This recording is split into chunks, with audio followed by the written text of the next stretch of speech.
నిన్నటి నుంచి టికెట్ బోడే ప్రసాద్ గారికి కన్ఫర్మ్ చేశారు పార్టీ అధిష్టానం. మాకెందుకు కన్ఫర్మ్ చేయలేదనే విషయంతో నేను ఇవాళ సూటిగా అధిష్టానాన్ని ప్రశ్న అడదలుచుకున్నాను.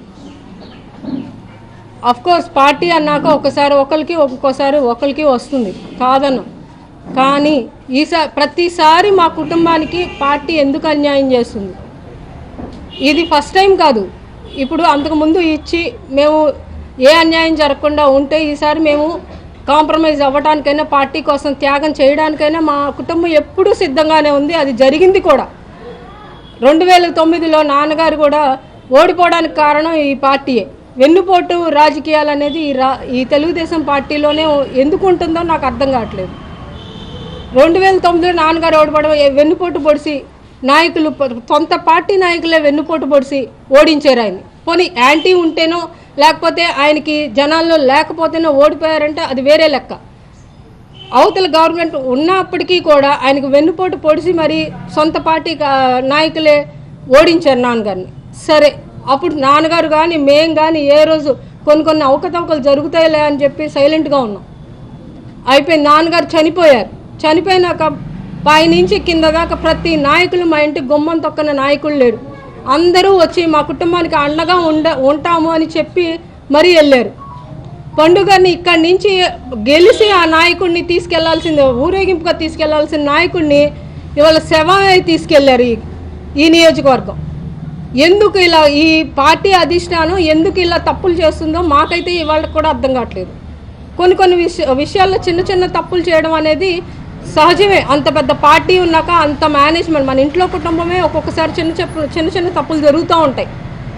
కానీ ప్రతిసారి తప్పు జరగడం అనేది కరెక్ట్ కాదు. 2014లో ఇన్ఛార్జ్గా నాన్నగారు చనిపోయినప్పటికీ కూడా ఆ రోజు నుంచి కూడా మేము పార్టీ కార్యక్రమాలు చేస్తూనే ఉన్నాం. నాన్నగారు చనిపోయారు, మావయ్య గారు చనిపోయారు, మా సొంత మేనమావ చనిపోయారు, 3 నెలలకి యాక్సిడెంట్ అయ్యి, మా తమ్ముడు యాక్సిడెంట్ అయ్యి బెడ్ రీడన్ అయ్యారు. బాబు గారే 2 సార్లు వచ్చారు మా ఇంటికి, మీకు అండగా ఉంటామమ్మా అని చెప్పి వెళ్ళారు. అయినప్పటికీ మా మావయ్య దినం జరుగుతున్నప్పటికీ కూడా రైతు ర్యాలీ పెట్టాం పార్టీ కోసం. హరికృష్ణ గారు వీళ్ళందరూ ఇంటికి వచ్చి రైతు పెట్టాలమ్మా, కొంచెం జనాలు కావాలి అంటే మేము వచ్చి అంత బాధలో కూడా రైతు ర్యాలీ పెట్టాం పార్టీ కోసం. మేము మీకు న్యాయం చేస్తామని హరికృష్ణ గారు కానీ, బాలకృష్ణ గారు కానీ, చంద్రబాబు నాయుడు గారు కానీ అందరూ వచ్చి చెప్పెళ్ళారు. సరే నమ్మాం. మళ్ళీ 14లో సీటు మున్సిపాలిటీ, ఉయ్యూరులో మున్సిపాలిటీలు, జడ్పీటీసీలు అన్నీ మేమే భుజాన్ని వేసుకుని ఇది మా బాధ్యత, నాన్నగారు ఇది మనం చెయ్యాలి, పార్టీ చేసింది పార్టీకి కూడా చెయ్యాలనే ఉద్దేశంతో ఫస్ట్ టైం మున్సిపాలిటీ వస్తే నాన్నగారు ఎమ్మట వాళ్ళందరూ తిరిగారండి 2-3 సార్లు. పాపం వాళ్ళందరూ డేలా పడిపోయి పొండన్న గెలవాలని ఎంతో అత్యుత్సాహంతో ఆయన నాన్నగారు ఎమ్మడి తిరిగితే ఇవాళ వాళ్ళనన్నా గెలిపించాలి అనే సదుద్దేశంతో మేము మున్సిపాలిటీలు అన్నీ ఖర్చు పెట్టి భుజాన్ని వేసుకుని మరీ మేము గ్రౌండ్లో చేసాం. అప్పుడు 14లో అనుకోకుండా తీసుకెళ్ళి టికెట్ వాళ్ళకి ఇచ్చారు. ఎందుకు ఇచ్చారో తెలీదు, కారణం తెలీదు. ఏనాడు పిలిచి మా కుటుంబాన్ని అమ్మ ఈ పరిస్థితిలో ఇవ్వాల్సి వస్తుందని కానీ, ఈ పరిస్థితిలో చేయాల్సి వస్తుంది కానీ పిలవలేదు. సరే, అది కూడా బాబు గారి గౌరవం ఇచ్చి మెచ్యూర్డ్ చిన్నపిల్లలమైనా ఆ రోజు మేము చాలా చిన్నపిల్లలమండి. పసిపిల్లని ఎత్తుకుని, నేను ప్రెగ్నెంట్, పసిపిల్లని ఎత్తుకుని ఉయ్యూరులో తిరిగాను. ఉయ్యూరు వాళ్ళందరికీ తెలుసు ఆ విషయం. మా అమ్మగారు తిరిగింది అంత బాధలో కూడా. అందరూ మా కుటుంబం రోడ్డు మీదకి వచ్చి తిరిగింది ఆ రోజు. అంత బాధ ఇంట్లో పెట్టుకుని, పెద్ద మనిషి చనిపోయి, 2 మనుషులు పెద్ద వ్యక్తులు మా ఇంట్లో చనిపోయి, మా తమ్ముడు యాక్సిడెంట్ అయ్యి బెడ్ రీడన్ అయినా కూడా ఆడవాళ్ళం ఇంట్లో రోడ్లమ్మడి తిరిగాం ఇవాళ ఉయ్యూరులో. పార్టీలో 3 మండలాలు జడ్పీటీసీలు బీఫామ్తో సహా మేమే ఇచ్చాం, మా చేతుల మీదుగానే ఇచ్చాం. అంత గ్రౌండ్ వర్క్ చేసుకుంటే పైన ఏదో లాబింగ్లు చేసేసుకుని పార్టీ టికెట్లు మార్చేసుకుని అసలు కనీసం పిలిచి ఇట్లా జరుగుతుందని కూడా డిస్కస్ చేయకుండా ఆ రోజు కూడా పార్టీ టికెట్ ఇచ్చేశారు. సరే, అది కూడా చిన్నపిల్లలమైనా మా అమ్మగారు ఇంటికి వచ్చి నాకు అందరూ మున్సిపాలిటీ చైర్మన్లు అందరూ మా ఇంట్లో వచ్చి నుంచున్నారు.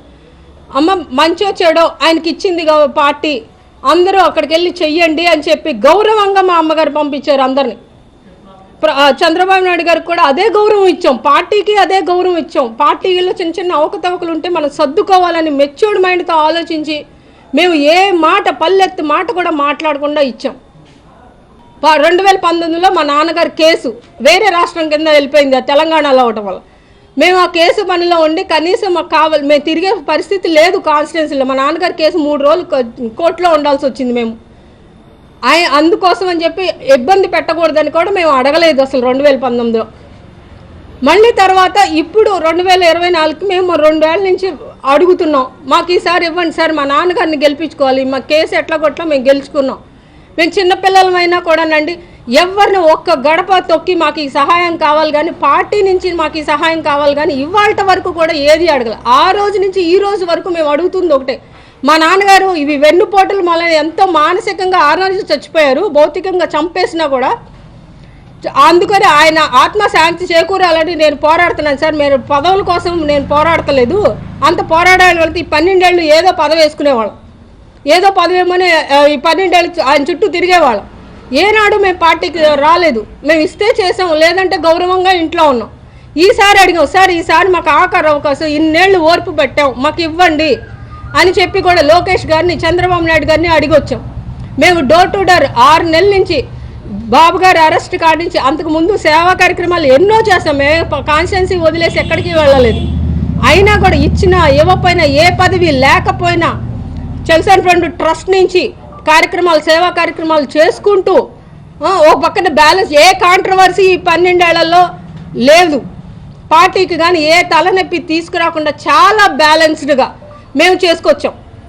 ఎంతోమంది మొన్న 6 నెలల క్రితం కూడా ఎంతో యోగళం పాదయాత్ర అయినాక ఎంతోమంది నాయకులు విసుగు చెంది మేము వెళ్ళిపోవడానికి రెడీగా ఉంటే ఇంటింటికి వెళ్ళి మీరు ఆగండి, తొందరపడద్దు, మేము చేస్తాము, మీరు తొందరపడద్దు, మీకు న్యాయం లేక చెప్పి మరీ వచ్చి ఆపాం కార్యకర్తలందరినీ.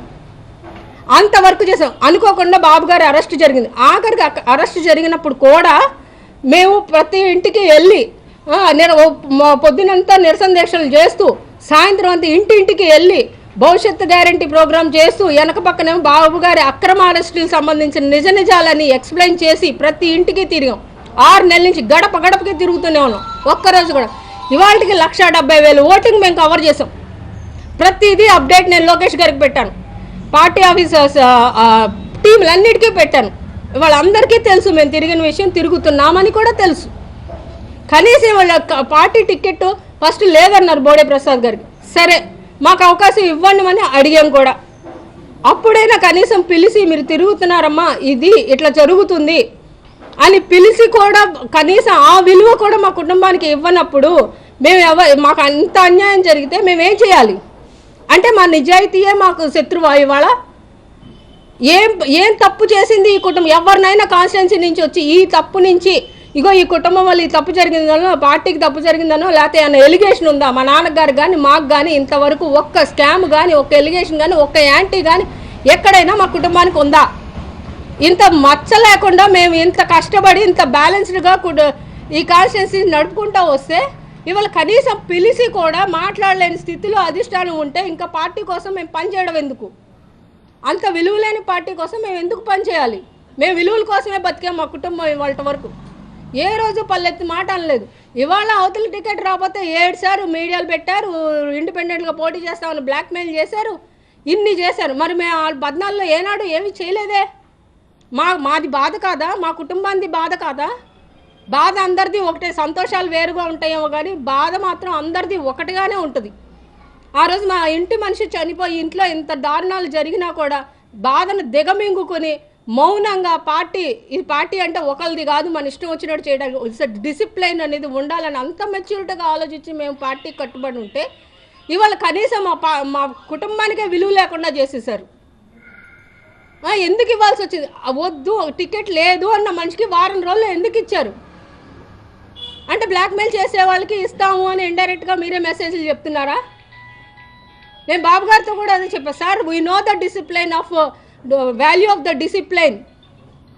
మాకు తెలుసు సార్, మేము అందుకే చాలా డిసిప్లైన్గా ఉంటాము అని కూడా నేను బాబు గారితో చెప్పాను. నేను బ్యాలెన్స్ చేసుకుంటామని కూడా మేము బాబు అడిగారు కూడా, మేము బ్యాలెన్స్ చేసుకుంటారమ్మా, చేసుకుంటాం సార్ అని కూడా చెప్పాం. అలా దేనికి కూడా ఈరోజు పార్టీ నుంచి ఏది ఆశించలేదు మేము ఇంతవరకు. మేము అడుగుతుంది ఆ రోజు నుంచి ఈ రోజు అడుగుతుంది ఒకటే మాట, మా నాన్నగారిని గెలిపించుకోవాలి. మా స్వార్థం అంటూ ఉంది అంటే అదొక్కటే, మా నాన్నగారిని గెలిపించుకోవాలి సార్. ఆయన చాలా మానసిక ఇదితో చనిపోయారు, పోనీ ఆయనకి నాకు లేదో లేకపోతే నా మీద యాంటీ ఉందో అంటే అది వేరే విషయము. సొంత మనుషులే, పార్టీ మనుషులే వెన్నుపోటు పొడిచి నేను ఎందుకు ఓడిపోవాలనే మానసిక స్థితిలో చనిపోయారు. ఆయన్ని గెలిపించుకోవాలి సార్, అదొక్కదానికోసమే మేము తిరుగుతున్నాం అని కూడా మేము చెప్పాం. అయినా కూడా ఇంత మా కుటుంబం అంటే మా నాన్నగారు రాష్ట్ర నాయకుడు సార్, మా కుటుంబానికి ఇంత అన్యాయం జరిగితే వేరే కార్యకర్తల పరిస్థితి ఏంటి? ఇవాళ మనిషి లేకపోతే మరీ ఎంత తొక్కిపడేస్తారా? ఆడపిల్ల కదా, వీళ్ళు ఏం మాట్లాడలేరు కదా, నోరు మూసుకు కూర్చుంటారా? మరీ ఇంత దారుణమా? మా నాన్నగారు ఉంటే చేసేవారా ఈ పని? నాన్నగారు లేరని మా ఆడవాళ్ళం కదా, మా తమ్ముడు మెంటల్లీ హ్యాండిక్యాప్డ్, ఆయన చనిపోయాడు మొన్న కోవిడ్లో. లేడని ఆడపిల్లని అనే కదా నన్ను ఇట్లా చేస్తున్నారు. మేము మా కార్యకర్తలందరూ ఎవ్వరూ ఊరుకోవట్లేదు. ఈసారి మాత్రం మేము ఊరుకోదలుచుకోవట్లేదు. ఇప్పుడు వరకు మేము త్యాగాలు చేసాం, కాంప్రమైజ్ అయ్యాం, మెచ్యూర్డ్గా ఆలోచించాం. పిల్లలుగా మేము ఇంకా ఎంత ఉన్నత భావాలతో ఆలోచించి ఇప్పుడు దాకా ఇక్కడ దాకా ఉన్నాం. ఈసారి మాకు ఆళ్ళు పాపం ప్రతిసారి మా వెళ్ళ జరిగితే ఆళ్ళు డీలా పడిపోయి మా ఎమ్మడి తిరిగిన కార్యకర్తలే కానీ, మమ్మల్ని నమ్ముకున్న వాళ్ళు కానీ, నాన్నగారితో పాటు కానీ ఉన్న వాళ్ళందరూ ఏడ్చుకుని ప్రతిసారి వాళ్ళు మమ్మల్ని కాంప్రమైజ్ అవ్వమంటే వాళ్ళని మేము కాంప్రమైజ్ చేయాలంటే కూడా కష్టం. ఈసారి మేము అందరం ఒక నిర్ణయం తీసుకుని వాళ్ళ నిర్ణయానికి కట్టుబడి మేము ఈసారి నిర్ణయం తీసుకుని ఏంటి అనేది మేము చెప్తాం.